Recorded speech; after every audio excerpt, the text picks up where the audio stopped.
मनपूर्वक स्वागत करतो। पत्रकार परिषद कशासाठी आहे हे आपण हे सगळे कागद दिल्यानंतर ओळखलंच असेल।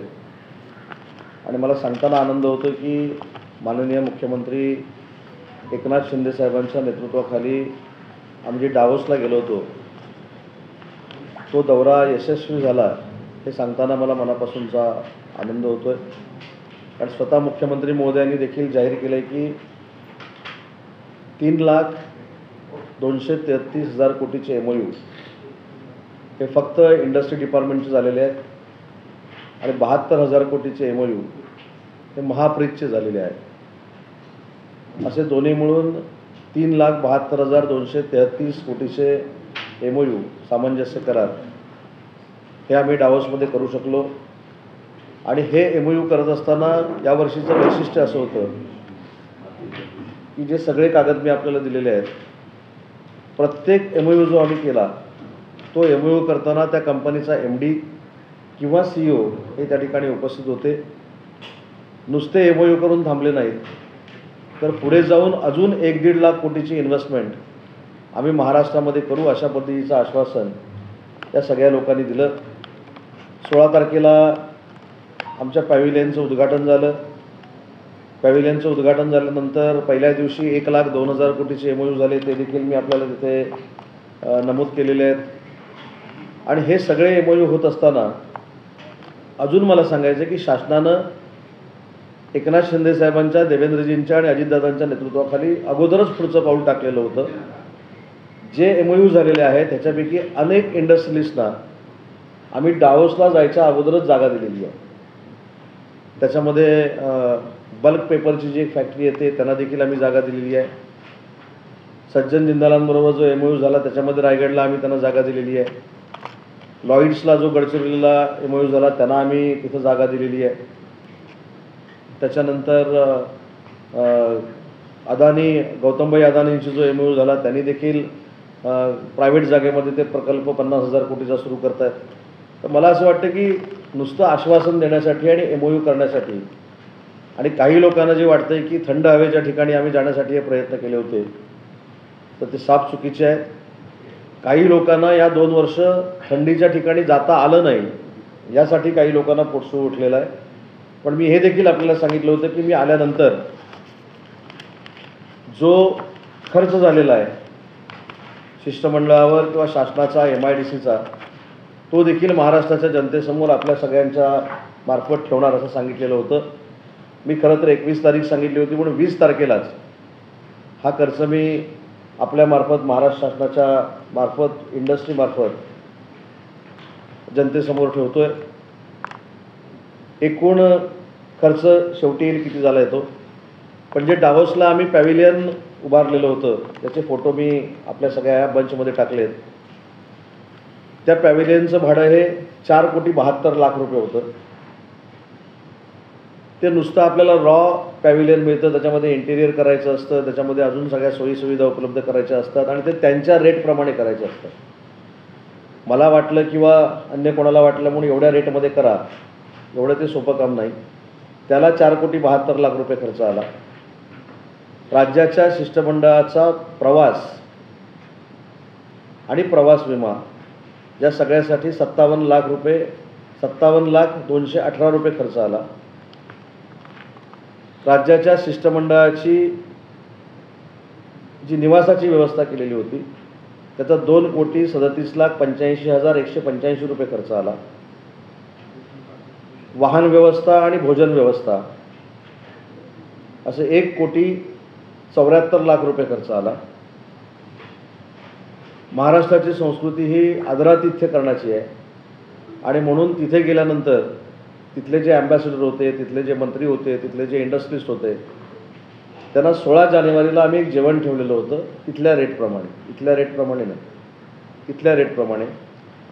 त्याला 1,23,15,375 रुपये खर्च आला। पॅव्हिलियनमध्ये कर्मचारी लागतात, त्या कर्मचाऱ्यांसाठी 29,42,400 रुपये खर्च आला।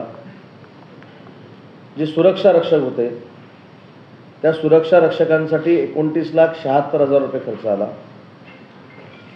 फोटोग्राफर आणि व्हिडिओग्राफर जे होते त्यांच्यासाठी 18,43,200 रुपये खर्च आला इथल्या लोकांसाठी. शिष्टमंडळासाठी दैनिक भत्ता जो होता त्यासाठी 3,80,338 रुपये खर्च आला. ही जरा जी अमाऊंट आहे ही आपण अंडरलाईन करून घ्या. म्हणजे आम्ही जाताना आम्हाला जे शिष्टमंडळाला खर्चाला पैसे दिलेले होते सगळे मिळून, सगळ्या शिष्टमंडळाला मिळून ते 3,80,338 रुपये होते. पब्लिसिटीसाठी एक एजन्सी नेमावी लागते, त्याच्यासाठी 1,48,68,000 रुपये खर्च आला. तिथे गेल्यानंतर पोडियम पॅव्हिलियनमधल्या म्हणजे तिथं प्रसिद्धी करायला सुद्धा काही ते काचेवर बॅनर लावायला सुद्धा पैसे घेतात, त्याच्यासाठी 6,78,400 रुपये खर्च आला.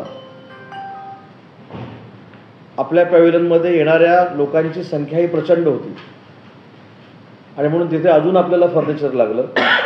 त्या फर्निचरसाठी 12,96,625 रुपये खर्च आला.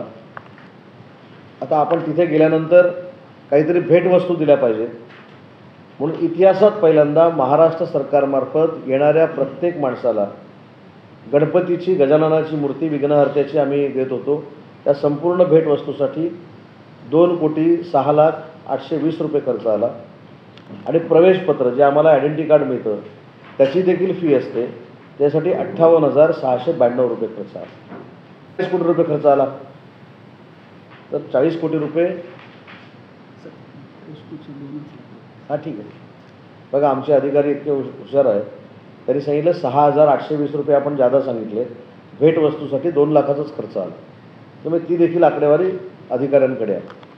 तर टोटल जो खर्च आला आहे तो 17,90,56,269 रुपये हा खर्च आलेला आहे.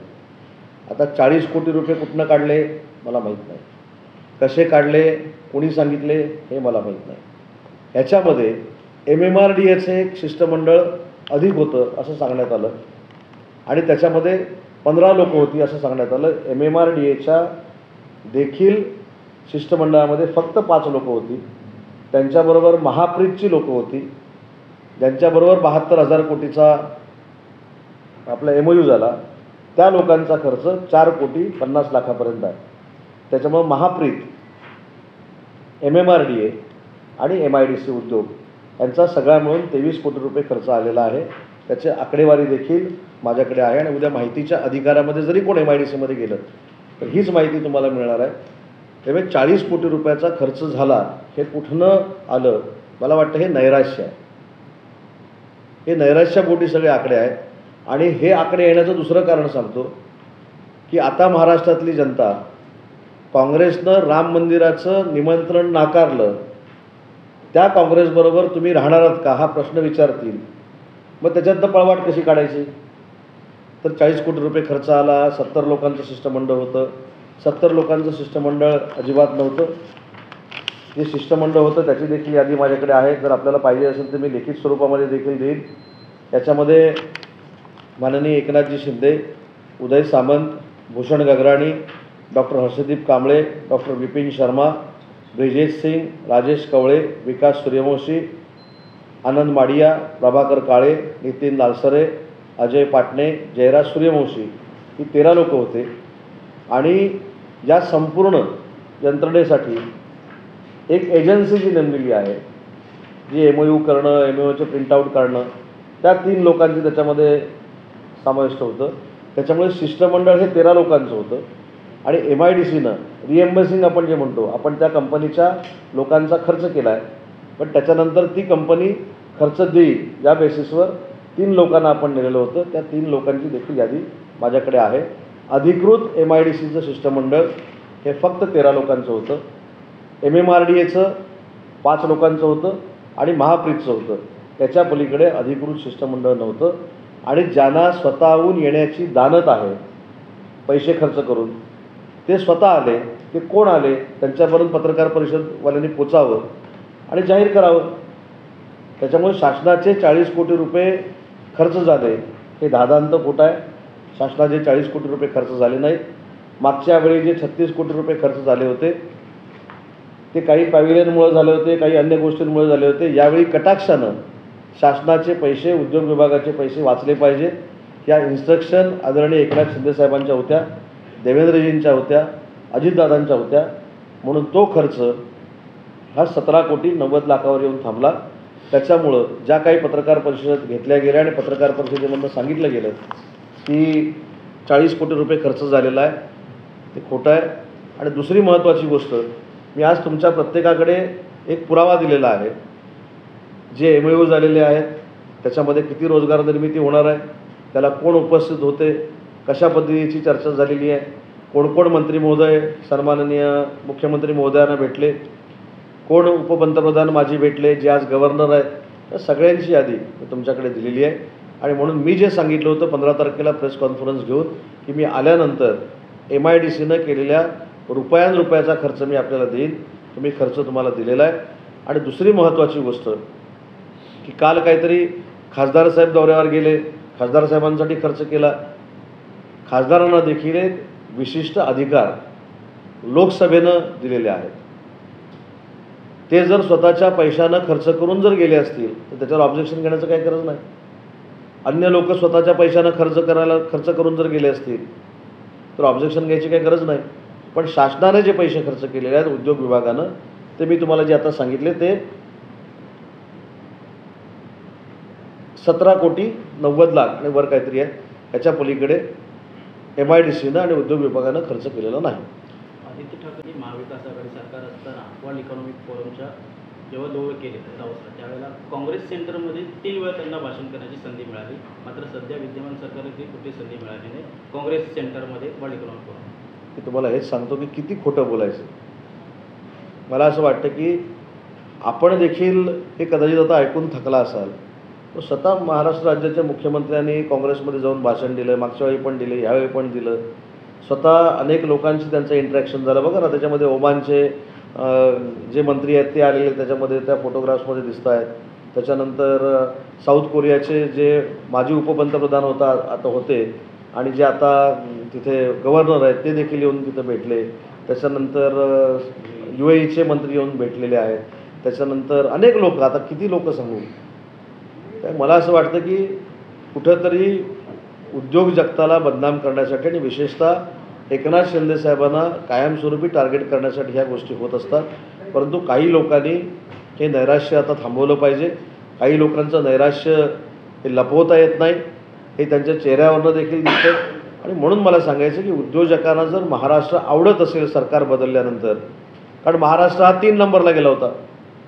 तो एकनाथ शिंदेसाहेब, देवेंद्रजी आणि अजितदादा ज्यावेळी सत्तेमध्ये आले तरी तो पुन्हा एकदा FDI 1 नंबरला आला. त्याच्यामुळे हे सरकार जर उद्योजकांना आवडत असेल, नरेंद्र मोदी साहेबांच्या नेतृत्वाखाली पाठबळ जर आम्हाला मिळत असेल, तर काही लोकांना जो पोटसूळ आहे त्याच्यामुळे ह्या सगळ्या पत्रकार परिषद होत आहेत. माझं आजही त्यांना विनंती आहे की अशा बाबतीमध्ये राजकारण करू नये. उद्योग शिष्टमंडळ असताना पर्यावरण मंत्री, पर्यटन मंत्री, ऊर्जा मंत्री का गेले हा प्रश्न कधी आम्ही विचारला नाही. त्याच्यामुळं जे चांगलं झालं आहे त्याचं ॲप्रिशिएशन करावं. त्याच्यातनं काही उद्योजक नाही आले किंवा अन्य काही पुढे गोष्टी झाल्या तर प्रेस कॉन्फरन्स घ्याव्या ना. परंतु इतिहासातले सगळ्यात जास्त 3,72,233 कोटीचे जर MOU झाले असतील तर त्याची इम्प्लिमेंट कशी होणार आहे ह्याच्यासाठी आपण मार्गदर्शन करा, ह्याच्यासाठी आपण सूचना करा. उठसूट एकनाथ शिंदेसाहेबांची प्रसिद्धी बघता, एकनाथ शिंदेसाहेबांना मिळणारा प्रतिसाद बघता जो काय पोटसूळ उठतो आणि त्याच्यानंतर या पत्रकार परिषद होत आहेत, त्या कृपया त्यांनी बंद कराव्या आणि चांगल्या कामामध्ये त्यांनी एकत्र यावं. ठाकरे असेही म्हणाले की ज्या गुंतवणूक झालेल्या आहेत त्यातल्या ज्या 13 कंपन्या आहेत त्या इंडियन होत्या, मग त्या तिकडे जाऊन सही करार करण्यास काय अर्थ होता, तो तुम्ही भारतात बसून ही केला असता असं त्यांचा आरोप. राष्ट्रवादीने सुद्धा हाच आरोप केला असा दावा त्यांनी केला. मला असं वाटतं की ह्याच्यामध्ये पृथ्वीराज चव्हाण साहेबांनी जी पत्रकार परिषद घेतली त्याला मी जास्त किंमत देतो. पृथ्वीराज चव्हाण साहेब असं म्हणाले की शिष्टमंडळ किती लोकांचं गेलं याच्यापेक्षा आउटपुट काय मिळाला हे महत्त्वाचं आहे. तो प्रश्न त्यांना तुम्ही विचारा आणि त्यांच्या प्रश्नाला मी उत्तर देतो. हे काय सरसकट यांच्या प्रश्नाला उत्तर द्यायची काही गरज नाही. मुद्दा असा आहे की अदानी हे फक्त महाराष्ट्रामध्ये काम करतात अशातला भाग नाही, इंटरनॅशनल लेवलला त्यांचा संपर्क आहे. आणि 100% दाव्यानिशी मी सांगतो की जे MOU आम्ही केलेले आहेत त्याच्यामध्ये FDI नक्की किती आहे हे देखील मी काही दिवसांनी जाहीर करीन. आणि त्यावेळी ह्यांची तोंडं पुन्हा एकदा बंद होतील. पण FDI असलेलेच प्रोजेक्ट हे महाराष्ट्रामध्ये आणलेले आहेत. जे डोमेस्टिक होते ते उलट आम्ही साईन देखील केलेले नाहीत. हे माहितीसाठी त्यांच्या मी सांगून ठेवतो. प्रत्येक प्रोजेक्टमध्ये FDI किती आहे हे पुराव्यानिशी आम्ही काही दिवसामध्ये तुमच्याकडे सादर करू. आदित्य ठाकरे म्हणाले की व्हायब्रंट गुजरात समिटमध्ये जवळपास 26 लाख कोटीहून अधिक गुंतवणूक गुजरातमध्ये झालेली आहे. मात्र महाराष्ट्रात तशी मोठी गुंतवणूक वाट बघा. मॅग्नेटिक मॅग्नेटिक महाराष्ट्र आहे. जूनमध्ये पत्रकार परिषद घेण्याची परत संधी त्यांना 3 महिने आहे. त्याच्यानंतर आहे मॅग्नेटिक महाराष्ट्रामध्ये. मी कोणा एवढे होतील मला माहीत नाही, पण पुन्हा एकदा ऐतिहासिक MOU आणि ऐतिहासिक इन्व्हेस्टमेंट एकनाथ शिंदे साहेबांच्या, देवेंद्रजींच्या आणि अजितदादांच्या नेतृत्वाखाली महाराष्ट्रामध्ये होईल. जूनच्या फर्स्ट वीकमध्ये मॅग्नेटिक महाराष्ट्राचं आयोजन आपण करतोय. त्यावेळी देखील पुन्हा एकदा त्यांचे सगळे दावे खोटे निघतील. गुजरात आणि तामिळनाडूमध्ये मोठ्या प्रमाणात गुंतवणूक येते, मग महाराष्ट्रात काय येत नाही असा देखील प्रश्न आहे. नाही तर मग आणि काय करायचं. स्वतः हे ज्यावेळी गेले होते त्यावेळी 80,000 कोटीचे MOU झाले होते. मला आपल्याला एक विनंती करायची आहे की आपण देखील त्यांना एक प्रश्न विचारला पाहिजे की ते ज्यावेळी सगळे डावोसला गेले होते त्यावेळी 80,000 कोटीची इन्व्हेस्टमेंट झाली होती. त्याच्यामध्ये 50,000 कोटीचा ऊर्जाचा एक झाला होता. तो पण महाराष्ट्रात होऊ शकला असता. 50,000 कोटीचा एनर्जीवरचा MOU झाला होता. तो MOU देखील सापडत नाही आणि MOU करणारा देखील सापडत नाही. मग उरले 30,000 कोटी. त्या 30,000 कोटीमध्ये सिनार्मस नावाचा एक होता. तो सिनार्मस नावाचा ह्याने कॅबिनेट सब कमिटी केली नाही म्हणून निघून चालला होता. त्याला आम्ही कॅबिनेट सब कमिटी घेऊन थांबवला होता. तर रायगडमध्ये काम करतोय. त्याच्यामुळे ह्यांचा सक्सेस रेट जो आहे 3 वर्षापूर्वीचा हा 0% आहे. पण ठीक आहे, त्यांना अपयश आलं त्याचं भांडवल नाही आम्ही केलं. काही लोक असे असतात पायगुणी, त्याला आपण काय करणार. त्याच्यामुळे एकनाथ शिंदेसाहेब 2 वर्ष ज्यावेळी येत आहेत त्यावेळी 1,37,000 कोटीचे जे मागच्या वर्षीचे MOU झाले त्याच्यातले MIDCचे 1 लाख कोटीचे होते आणि ते सगळेच्या सगळे इम्प्लिमेंट करण्याचा आपण प्रयत्न करतोय. आज देखील उद्योगमंत्री म्हणून दाव्यानिशी सांगतो की MIDCनं 3,233,000 कोटीचे जे MOU केलेले आहेत हे 100% आम्ही इम्प्लिमेंट करू. याला 3 वर्षाची मुदत असते. आम्ही 100% इम्प्लिमेंट करू. गेल्या वर्षी डेटा हॅन्स इन्फ्रा अशा अनेक मोठ्या कंपन्यांची गुंतवणूक होणार होती, मात्र त्याचा पुढे काहीच झालं नाही. गेल्या वर्षीचं काय झालं याची देखील मी एक सेपरेट पत्रकार परिषद घेईन. पण ती पत्रकार परिषद घेत असताना यांच्या कालावधीमध्ये 80,000 कोटीचे जे MOU झाले त्याचं नक्की काय झालं हे देखील विचारणं गरजेचं आहे. त्याच्यातलं मी काय सांगितलं जबाबदारीनं सांगतो. 50,000 कोटीचा MOU पण सापडत नाही आणि MOU करणारा माणूस पण सापडत नाही आणि करून घेणारा तर घरीच गेले. त्याच्याबद्दल विषय सोडून द्या. त्याच्यामुळं बघा योगायोग कसा असतो. ते MOU करणारे निघून गेले घरी. ह्यांना आम्ही घरी बसवलं शिंदेसाहेबांच्या नेतृत्वाखाली आणि MOUचा कागद पण नाही. तेव्हा एवढं खोटं करण्याची काही आवश्यकता नाही डावोसला जाण्यासाठी. आणि म्हणून मला असं वाटतं की प्रत्येक ठिकाणी वैयक्तिक कोण कोणाच्या खर्चाने केलं याच्यापेक्षा महाराष्ट्रासाठी सरकारनं काय केलं, महाराष्ट्रासाठी एकनाथ शिंदेसाहेबांनी काय केलं हे बघण्याची गरज आहे. आणि मुख्यमंत्री पद आता गेलं आहे हे स्वीकारलं पाहिजे हो. किती आपण नैराश्य बाळगून राहणार, किती डिप्रेशनमध्ये राहणार. कार्यकर्ते अशामुळेच नैराश्यवादी होतात आणि ते दुसरीकडे जातात, आमच्याकडे येतात. तेव्हा आहेत त्यांना टिकवण्यासाठी देखील उत्साहाच्या वातावरणात त्यांनी राहिलं पाहिजे. हा माझा त्यांना सल्ला आहे. मागच्या वेळी जेव्हा दाऊद दौरा झाला होता तेव्हा देखील सरकारकडून सांगण्यात आलं होतं की मोठ्या प्रमाणात रोजगार निर्मिती होणार. तर अनिल देशमुखांनी असा एक सवाल उपस्थित केलेला आहे की मागच्या वेळी जे आश्वासनं दिली नक्की त्याचं काय झालं, रोजगार निर्मिती झालेली आहे का, असं त्यांनी म्हटलेलं आहे प्रेस कॉन्फरन्समध्ये. आता ते खरंच सिनियर आहेत, त्यांच्यावर मला बोलायचं नाही, पण त्यांनी उद्योग विभागावर बोलू नये. ज्यांनी गृहमंत्री असताना सचिन वाझेला सरकारमध्ये घेतला आणि त्या सचिन वाझेनं बॉम्ब ठेवला अंबानींच्या घराखाली, अशाने मला विचारायचं उद्योजकांचं काय झालं. आणि मागच्या बाकी कोणी विचारावं, म्हणजे मला त्यांच्या वयाबद्दल त्यांच्या सिनियरिटीबद्दल आदर आहे, पण ते कसं काय मला प्रश्न विचारू शकतात. त्यांच्या कालावधीमध्ये सचिन वाझे नावाचा एक अतिशय त्यांच्या दृष्टीनं विद्वान माणूस जो शिवसेनेचा पदाधिकारी होता उबाठाचा, तो त्यांनी घेतला, सरकारी नोकरीमध्ये आणला आणि त्यानं त्याच्यावर जबाबदारी टाकली 100 कोटी रुपये वसुलीची. आणि ते वसूल करताना त्यानं अंबानींच्या घराखाली बॉम्ब ठेवला. आता अशांच्या कारकिर्दीमध्ये उद्योजक पळवण्याचं ज्यांनी काम केले त्यांनी उद्योजकांवर काय बोलायचं आणि उद्योग विभागावर काय बोलायचं. कारण मी तर त्यांच्यावर बोलणार नव्हतो, पण त्यांनी उद्योग विभागावर नाही बोललं पाहिजे ना. त्यांनी दुसऱ्या कुठच्या तरी माध्यमावर बोलावं. अजितदादा का गेले, अजितदादांनी काय केलं त्याच्यावर बोलावं. उद्योग क्षेत्रावर त्यांनी बोलू नये. कारण सचिन वाझेनं त्यांचा PA नव्हता खरा, तो पैसे गोळा करणारा कोणतरी होता असेल त्यांचा, पण त्यानं बॉम्ब ठेवला आहे. त्याचा खुलासा त्यांनी पहिला करा. चला, त्याच्यामुळं भीती निर्माण झाली. अंबानींच्या घराखाली सचिन वाझेसारख्या अतिशय नालायक माणसानं जो सरकारमध्ये आल्यानंतर बॉम्ब ठेवतो, त्याच्यामुळं उद्योजकांमध्ये दहशत निर्माण झाली आणि त्याच्यामुळं आम्हाला ह्या अडचणी निर्माण होतात. तरी देखील एकनाथ शिंदेंच्या आणि देवेंद्रजींच्या नेतृत्वाखाली, अजितदादांच्या नेतृत्वाखाली आम्ही एवढी मोठी इन्व्हेस्टमेंट आणण्यामध्ये यशस्वी झालो. आम्ही कुठचाही प्रोजेक्ट घालवलेला नाही. ज्यांनी प्रोजेक्ट घालवले ते आमच्या माथी मारतात. वेदांत फॉक्सकॉन जी होती तिला 1,57 कोटींची 1,57,000 कोटींची इन्व्हेस्टमेंट करणार होते आणि त्यांना जवळपास राज्य सरकार 40,000 कोटीची सबसिडी देणार आहे. आता तुम्ही 3 लाख कोटी 72,000 समथिंग जे हे करताय, तर तेवढ्या उद्योगाला साधारणतः सबसिडी किती दिली जाणार आहे काय? नाही, आपल्याकडे इन्सेंटिव्ह दिला जातो. वेगवेगळ्या इन्सेंटिव्ह दिला जातो आणि इन्सेंटिव्हची सिस्टीम ही वेगवेगळी आहे. इन्सेंटिव्हच्या बाबतीमध्ये त्या उद्योजकांनी आमचे प्रधान सचिव यांच्याशी चर्चा केलेली आहे, ते सहमतीनं आहे. परंतु वेदांता फॉस्कॉनचं अजून एक सांगतो, जी काय बोंबाबोंब झाली, वेदांता फॉस्कॉन इकडून तिकडे गेली, इकडून तिकडे गेली, ती काय आम्ही घालवलेली नाही. पण यांच्यामध्ये ताकद बघा किती आहे. त्या दोघांची पार्टनरशिप पण तुटली आणि गुजरातला पण तो प्रोजेक्ट होत नाही. म्हणजे मला गुजरातला तो झाला न झाला याच्यामध्ये काही फरक पडत नाही. पण ज्यांनी 18 महिने कॅबिनेट सब कमिटी घेतली नाही, ज्यांनी इंडस्ट्रियलिस्टशी कधी चर्चा केली नाही, त्यांनी उद्योग क्षेत्रावर टीका करणं म्हणजे आपलं पाप दुसऱ्याच्या माथ्यावर मांडण्यासारखं आहे. आदित्य ठाकरे पत्रकार परिषद म्हणाले की दावोससारख्या परदेश दौऱ्यावरती ग्रामविकास मंत्रालय असेल किंवा ऊर्जा मंत्रालय असेल, इथल्या अधिकाऱ्यांना नेण्याचं काय काम, त्यांना या अशा दौऱ्यांवरती घेऊन जाऊ नये असं. अगदी बरोबर आहे. 3 वर्षापूर्वी उद्योग खात्याच्या शिष्टमंडळामध्ये पर्यावरण मंत्री का होते? जाधव साहेब सांगा, तुम्ही हे प्रश्न विचारत नाही. 3 वर्षापूर्वी गेलेल्या शिष्टमंडळामध्ये नितीन राऊत का होते ऊर्जा मंत्री? 3 वर्षापूर्वी शिष्टमंडळ गेले होते म्हणजे नितीन राऊतांचे ओएसडी का होते? पर्यावरण मंत्र्यांचे ओएसडी का होते? पर्यावरण मंत्र्यांचे मित्र ओएसडी का होते? कसं आहे, हे ज्यावेळी आपण जनतेला सांगत असतो तर आपण पण तेवढं पर्टिक्युलर राहायला पाहिजे, या मताचा मी आहे. परंतु आजही सांगतो की ते 3 वर्षापूर्वी जाऊन त्यांना जे अपयश आलं आहे ते कदाचित अपयश मी मानत नाही. ठीक आहे, हे घडत असतं. असं जर मोठ्या मनानं आम्ही स्वीकारतोय तर उद्योग विभागामध्ये ग्रामविकास कशाला, मग उद्योग विभागामध्ये पर्यावरण कशाला, उद्योग विभागामध्ये पर्यटन कशाला, उद्योग विभागामध्ये ऊर्जा कशाला? आमच्याकडे आहे ना शिष्टमंडळ, त्याच्यावर खर्च झालेला. त्याच्यामुळे मला असं वाटतं की मागं काय झालं याच्यापेक्षा पुढं जाऊन चांगला विचार आपण करूया. सगळ्यांनी महाराष्ट्र उद्योग क्षेत्रामध्ये 1 नंबरला राहण्यासाठी पुढाकार घेऊया.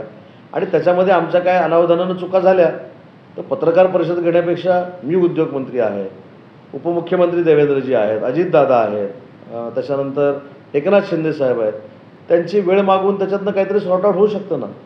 पण सगळंच पत्रकार परिषदेनं मध्ये बोलायचं. पत्रकार परिषद काही विधानसभा नाही, विधानसभेमध्ये हजर राहायचं नाही, पण सगळं पत्रकार परिषदेमध्ये बोलायचं. हे कशासाठी? विधानसभा आहे, विधान परिषद आहे, तिथे ते मुद्दे मांडू शकतात. सावंत सर, वेगळे पुष्कळ केलेलं आहे त्यांनी. आज मुख्यमंत्र्यांची बैठक झाली, कधीपर्यंत तोडगा निघेल, तुम्ही याच्यामध्ये काय अनुशोधन करताय? मला असं वाटतं की मनोजजींनी देखील थोडं समजूतदारपणानं महाराष्ट्रातल्या जनतेचा विचार करणं आवश्यक आहे. मनोजजींनी जे जे सांगितलं ते युद्धपातळीवर करण्याचा सरकारनं प्रयत्न केला, त्याच्यातनं आउटपुट देखील दिला. पहिलं त्यांचं म्हणणं असं होतं की मराठवाड्यातल्या ज्या निजामकालीन नोंदी आहेत त्या शोधून काढल्या पाहिजेत, दाखला दिला पाहिजे. आपण शिंदे समिती स्थापन केली, मराठवाड्याचा विषय महाराष्ट्रापर्यंत गेला, महाराष्ट्रातलं देखील आपण शोधून काढल्या. त्या शोधून काढल्यानंतर हैदराबादला जाऊन अजून आणण्यासाठी आपण त्याला मुदतवाढ देखील देतोय. हे काम तहयात चालू ठेवण्याचा निर्णय मुख्यमंत्र्यांनी घेतला. मुख्यमंत्र्यांनी प्रत्येक गोष्टीचा सहानुभूतीपूर्ण विचार केलेला आहे. इम्पेरिकल डाटा करण्यासाठी मागासवर्गीय आयोग देखील आपण नेमलेला आहे, ते देखील आता सर्वे करणार आहेत. तर मला याच्यातनं एकच विनंती करायची की समजूतदारपणाने घेतलं पाहिजे, सरकारला वेळ दिला पाहिजे. मराठा समाजाला कुठच्याही परिस्थितीमध्ये टिकणारं आरक्षण आम्ही देणार आहोत, हा आमचा ठाम विश्वास आहे. आणि तो देत असताना ओबीसींवर अन्याय होणार नाही, ओबीसी समाजाचं काहीही कमी होणार नाही, हे देखील मुख्यमंत्री मोदयांनी सांगितलेलं आहे. परंतु मागासवर्गीय आयोगाचा सर्वे सुरू झाला असं समजा, मागासवर्गीय आयोगाचा सर्वे सुरू झाला, मराठवाड्यामधनं सुरू होईल. पण घरातच जर कोण नसेल, त्यातली लोक बाहेर गेलेली असतात, सर्वेलाच कोण थांबलं नाही, तर उद्या परत शंका निर्माण होऊ शकतात. त्याच्यामुळं सर्वेक्षण जोरदार पद्धतीनं सुरू झालेलं आहे. ते सर्वेक्षण सुरू करत असताना त्या माणसानं घरात राहणं अपेक्षित आहे आणि त्याच्यातनं देखील इम्पेरिकल डाटा गोळा होणार आहे. आणि हीच प्रोसिजर आहे. प्रत्येक जातीचं ज्यावेळी सर्वेक्षण होतं ते घरात जाऊन केलं जातं. तेव्हा घरातच जर मी नसेल तुम्ही नसेल तर सर्वेक्षण कोणाचं होणार आहे? त्याच्यामुळे थोडं त्यांनी समजूतदारपणाने घेतलं पाहिजे. ते समजूतदार आहेत, त्याच्याबद्दल दुमत असण्याचं काही कारण नाही. आणि म्हणून पुन्हा एकदा शासनाच्या वतीनं मी त्यांना विनंती करतो की आज जरी पहिला दिवस असेल तरी मुंबईला येणं त्यांनी टाळावं. मुंबईमध्ये देखील मुंबई ही 24/7 आहे. त्याच्यामुळे अनेक उद्योगधंदे IT सेक्टरमधली मुलं ह्या ठिकाणी काम करत असतात. मराठा समाजावर अन्याय होणार नाही ही भूमिका पूर्ण सरकारची आहे. आणि मराठा समाजाला कुठच्याही परिस्थितीमध्ये OBCचं आरक्षण कमी न करता आम्ही आरक्षण टिकणारं देणार आहोत, हे स्वतः मुख्यमंत्री मोदयांनी सांगितले. सर, एक प्रश्न. देशभरात फक्त विरोधकांवरच ईडीच्या कारवाया होतात, एकही सत्ताधारी नेत्यावरती कारवाई होत नाही. त्यामुळे या विरोधात आम्ही कोर्टात जाणार असं पवार म्हणाले. हे कोर्टात कुणी जावं कुणी नाही जावं, कोर्टात जाऊन काय करावं, कोणाची बाजू मांडावी, हा प्रत्येकाला लोकशाहीनं दिलेला अधिकार आहे. त्यांना तसं वाटत असतील त्याने त्या मार्गानं जावं. त्याच्यामुळे मला असं वाटतं की ज्या संस्था आहेत ज्यांनी कारवाई केलेली आहे, आता आम्हाला खोके म्हणणाऱ्यांकडे जर खोके सापडत असतील तर आम्ही काय करायचं? त्यासाठी ती संस्था बघेल ना. म्हणजे आमच्यावर खोक्याचा आरोप करायचा, आम्हाला टार्गेट करून खोके आपल्याकडे जपून ठेवायचे, त्यांच्यावरच कारवाई होत असतील त्या. आणि त्याच्यावर कोणाचा आक्षेप असेल त्यांनी जावं, कोर्टामध्ये जावं, अन्य कुठे जावं, त्याच्यावर आम्ही कसं का ऑब्जेक्शन? आदित्य ठाकरेंची मुंबईत महानिष्ठा महान्यायसभा ही आता दुसरी होत आहे. दुसरीकडे म्हणजे सरवणकर यांच्याच मतदारसंघात त्यांनी ही यात्रा आता दुसऱ्यांदा घेतलेली आहे. तसं ठाकरेकडे एकूणच लोकांमध्ये जाऊन आता पुन्हा एकदा ते न्याय मागतो. शिंदेसाहेब असतील किंवा शिंदेसाहेबांच्या नेतृत्वाखाली काम करणारे आम्ही सगळे असतो. आम्ही कोत्या वृत्तीचे नाही.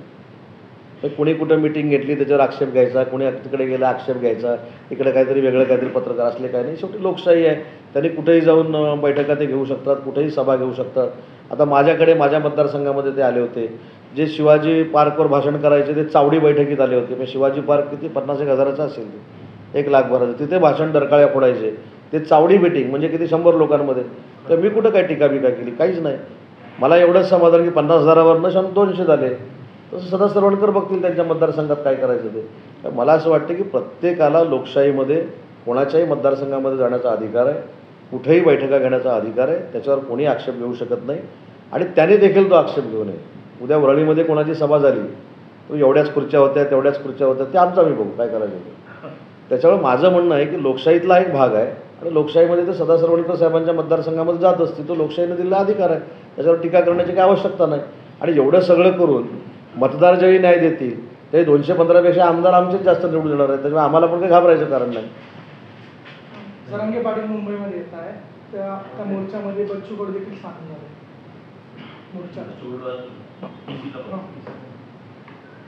नाही तर बच्चूभाऊंची माझी चर्चा झाली नाही, पण मी त्यांच्याशी बोलतो आणि नंतर याच्यावर बोललेलं चांगलं होईल. कारण ते स्वतः ते मुंबईमध्ये येऊ नये यासाठी प्रयत्न करत होते, करतायत देखील. कदाचित चालता चालता ते त्याला समजू शकते. बोलले आता आंदोलक म्हणून सहभागी मोर्चात. हां, चालता चालता कदाचित सांगते त्यांना, मला माहिती घेईल. नाही, तोडगा निघाला पाहिजे, बाकी सगळ्या बाजूला राहू दे, तोडगा निघाला पाहिजे. कारण शेवटी महाराष्ट्राच्या कायदा आणि सुव्यवस्थेचा प्रश्न आहे. जर आम्ही आरक्षण देणार नाही म्हणून सांगितलं असतं तर हे ठीक आहे ना. आरक्षण देतोच म्हणून सांगितले मुख्यमंत्री मोदयांनी, आरक्षणासाठी अधिवेशन घेतो म्हणून सांगितले, देवेंद्रजींनी देखील सांगितले, अजितदादांनी देखील सांगितले. मग हे कशासाठी? हा एक माझ्यासारख्याला देखील प्रश्न पडतो. माझे आणि मनोजींचे देखील अतिशय जवळचे संबंध आहेत, मी देखील त्यांच्याशी कायम चर्चा करत असतो. पण सगळं आम्ही देतो म्हणून सांगतोय, मोर्चा कधी निघाला पाहिजे? जर सरकार देतच नाही सांगतंय, सरकारला करायचंच नाही म्हणून सांगतंय, मुख्यमंत्री स्वतः सांगतायत, मुख्यमंत्री बोलतायत, असं असताना हा मोर्चा का निघतोय हे मला तर काही कळत नाही. परंतु आजही मला मनोजींना विनंती करायची आहे की तुमच्या सगळ्या मागण्या एकनाथ शिंदेसाहेबांच्या नेतृत्वाखाली मान्य होतील, हे सरकार म्हणून मला ठाम सांगावं असं वाटतं. त्याच्यामुळे आजही त्यांनी निर्णय ते घेऊ शकतात. शेवटी 22 तारखेला राममूर्तीची प्रतिष्ठापना आहे. आज मला असं वाटतं की आम्ही परवा ज्यावेळी शिंदेसाहेब आणि मी परदेशामध्ये गेलो त्यावेळी ज्या पद्धतीनं मराठी माणसाचा आणि भारतातल्या माणसाचा उत्साह आहे, त्यांनी आमच्या हातामध्ये एक पत्र दिलं आणि पत्र देऊन मुख्यमंत्री मोदयांना काय सांगितलं की साहेब, हे पत्र जे आहे ही आमची प्रार्थना म्हणून अयोध्येला पोच करा. आम्ही देखील रामाच्या मंदिराच्या समोर जरी नसलो तरी आम्ही आराधना करणार आहोत. एवढं चांगलं वातावरण 22 तारखेला आहे. आपलं सगळ्यांचं स्वप्न पूर्ण होतं आहे माननीय पंतप्रधान नरेंद्र मोदी साहेबांच्या नेतृत्वाखाली. तर मला असं वाटतं की या आरक्षणावर देखील मार्ग निघालेला आहे.